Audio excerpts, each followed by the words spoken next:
자, 왜 정청래? 웬 최민이냐? 이게 무슨 호러무비냐? 여름도 아직 안 됐는데 나병 특집이냐? 이런 분이 참 많으세요. 저도 그랬습니다. 정청래가 법사위원장이고 최민희가 과방위원장. 정청래 이거는 정말 마구마구 짓는 광견을 앞에다 놓고서 이 겁에 질린 국민의힘의 이 쫄보들, 응? 깨갱하고 도망가게 하려고 아각대라고 정청래를 법사위원장에 앉힌 거죠. 사실 그건 말도 안 됩니다. 그리고 정청래가 지난번에 법사위원장 하려다가 정청래 법사위원장은 해도 너무한 거 아니에요?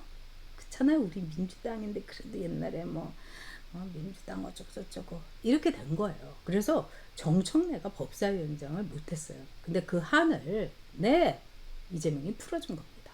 최민희 과방위원장 재선에다가 최민희의 여러 가지 그동안에 사건 사고 이런 걸 그때 시켜줄 수 없는 거죠. 근데 시켜줬어요. 왜?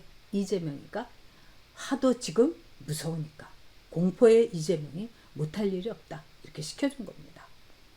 그래서 여러분이 보시는 것처럼 의회 독재자의 등급, 그래서 이게 이제 만화인데 아주 여러분 한번 보시면은 재밌을 거예요. 의회 독재자의 등급. 그래서 당대표 이재명이가 이 악마죠. 이 양쪽에 송곳니 나온 거 보십시오. 이러면서 이 왕관을 운영위원장에 코딱지 후벼주던 이 박찬대, 그 다음에 법사위원장에다가 야 정말 이거 어떻게 이렇게 또 그렸습니까? 정청래의 이 표정하면서 그러니까 이 왕비 등극하듯이 여기다가 이제 왕관을 씌워주는 거죠. 이게 우리의 말하자면은 현실입니다. 백관택님 정청래가 무슨 사법고시는요. 건국대학교 나와가지고 주한 미국 대사 관적 그레이그 대사 있을 때 여기에 쳐들어가가지고 2년형 받았죠. 그래서 정청래도 이렇게 가벼울 수가 있나 이러면서 이제 정청래가 나와가지고 취직도 안 되고 그러니까 학원을 만들었어요. 그 학원 이름이 길잡이였는데 애들을 하도 그 학원에 있는 선생들이 두드려 패고 이래가지고 애잡이 학원이었다는 거 아닙니까? 길잡이 학원이 아니라 애잡이 학원이었대요. 그래서 아주 악명 높았습니다. 신사의 풍경님께서 애초물로 또 성원해 주셨습니다. 감사합니다. 자, 그래서 이재명은요 이번에 대북 송금으로 기소가 됐습니다. 그래서 수원, 그 다음에 이제 서초동 왔다리 갔다리 해야 되는 거예요. 여의도에서 수원 가면 여러분 날 새는 거죠. 그러니까 정말 수원 찍고 서울 찍고 하려면 일주일에 최소한 4번을 가야 된다는 겁니다. 그리고 앞으로 이 이재명의 재판은 아주 스피디하게 갈 수가 있다는 거예요. 그리고 재밌는 거는 이재명의 대북 송금 이 재판을 신진우 부장판사가 맡게 됐다는 거예요. 이번에 이화영이 9년 6개월을 구형한 판사 아닙니까? 그리고 이제 뿐만 아니라 가장 이제 이재명의 목을 죄는 게 보면은 위증교사죄예요. 이 위증교사죄는 이미 다 나와 있어요. 그래서 이 과정만 빨리빨리 그냥 제대로 빨리 하게 되면은 이재명은 올가을엔 감방 갈 거야. 이렇게 되는 겁니다. 그러니까 이재명이가 얼굴이 허옇게 된 거죠. 그래서 이재명이가 어떻게든지 말하자면은 불체포 특권을 이용한다든지 온갖 방탄 이 불법 이거를 법사위원장인 정청래를 통해 가지고 국민의힘에 힘도 없고 머저리 같고 그 다음에 정말 뭐든지 이렇게 깨갱하는 겁 많은 애들을 달달 볶아가지고 애잡이 법사위원장을 해라. 이게 바로 이재명의 속셈입니다. 자, 근데 오늘 이게 굉장히 재밌는데 여러분께 좀 말씀드리고 싶은데요. 이재명이가 오늘 11일 날, 그러니까 9일 날 수원지검에서 이제 이화영이가 말하자면은 이제 선고를 받았죠. 그런데 지난 9일 수원지검에서 조사를 받을 때 이재명이가 이렇게 얘기를 했다고 합니다. 쌍방울 불법 대북 송금 사건으로 수원지검에서 조사를 받을 당시에 이렇게 말했대요. 이화영이가 나 몰래 독단적으로 대북 사업을 추진했다. 와, 그러면서 내가 받는 모든 혐의에 대해서 다 이화영한테 이제 뒤집어 씌우고 밀었다고 합니다. 그래서 이게 이제 밝혀진 게 11일, 이제 그저께 밝혀진 거예요. 그래서 이제 어제 오늘 꽤 이제 화제가 됐습니다. 그런데 이 이재명이가 너무나 사람이 뭐 쌍방울은 내가 뭐 팬트밖에 모른다 뭐 이런 말을 했는데, 이런 말을 또 했다는 거예요. 이화영이가 쌍방울에서 돈을 받아 먹은 것을 알고도 내가 그런 사람을 썼겠냐, 이런 말까지 했다는 거예요. 와, 진짜 진짜 정말 인간이 아니죠. 이화영이가 대북 방문을 할 수 있도록, 어쨌든 물론 쌍방울에서 엄청나게 뜯어 먹었지만은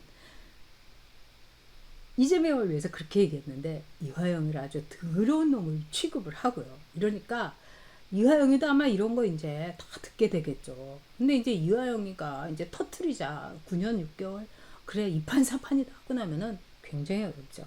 자, 여기에서 이재명에 대한 이 하나의 반전이 있을 수 있는 건 이화영의 입입니다. 그리고 이제 이화영의 부인인 운동권 서열은 훨씬 이화영보다 높은 백정화.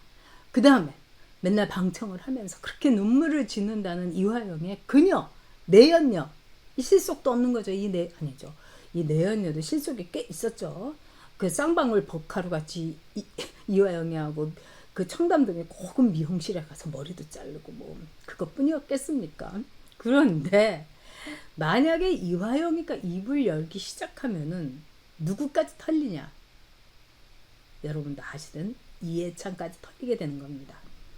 자, 이해찬이 쌍방울한테 이화영을 통해 가지고 뭐 이건 제3자 뇌물죄가 그때는 아니겠죠. 왜냐면 그때는 이해찬이가 공직자가 아니니까요. 그래서 3천만 원씩을 매달 받았다는 거예요. 진짜 좌파들은 돈을 너무너무 좋아합니다. 그래서 그것까지 다 얘기하면은 어마어마한 거죠. 그래서 이화영이가 운동권의 수괴를 배신을 때리고 이재명이를 말하자면 잡아먹을 것인가.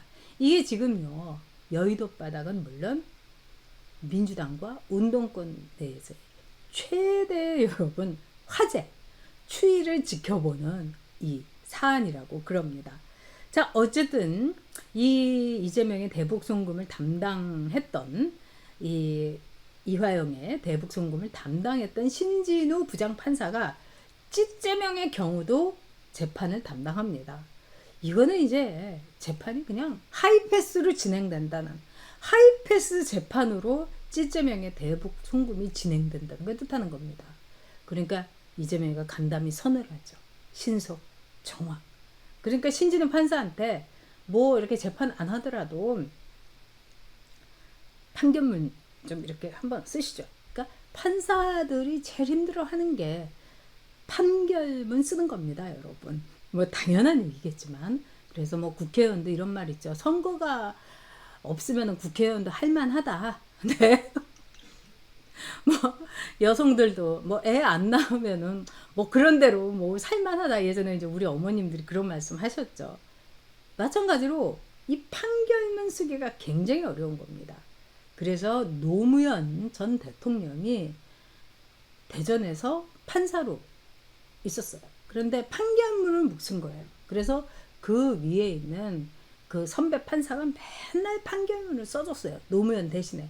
얼마나 힘듭니까? 내 거 쓰기도 힘든데 제 거까지. 근데 제가 저렇게 판결문을 못 쓰는데 어떡하겠어요. 그래서 견디다 못해서 노무현 군은 이 입담이 좋으니까 판사하지 말고 변호사를 하면은 훨씬 더 잘할 것 같다고. 이렇게 이제 우쭈쭈 해가지고 변호사로 내보냈다는 거 아닙니까? 이건 팩트입니다, 여러분. 자, 어쨌든 찌재명의 대북 송금을 담당하는 신진우 부장판사 화이팅 해주시기 바랍니다.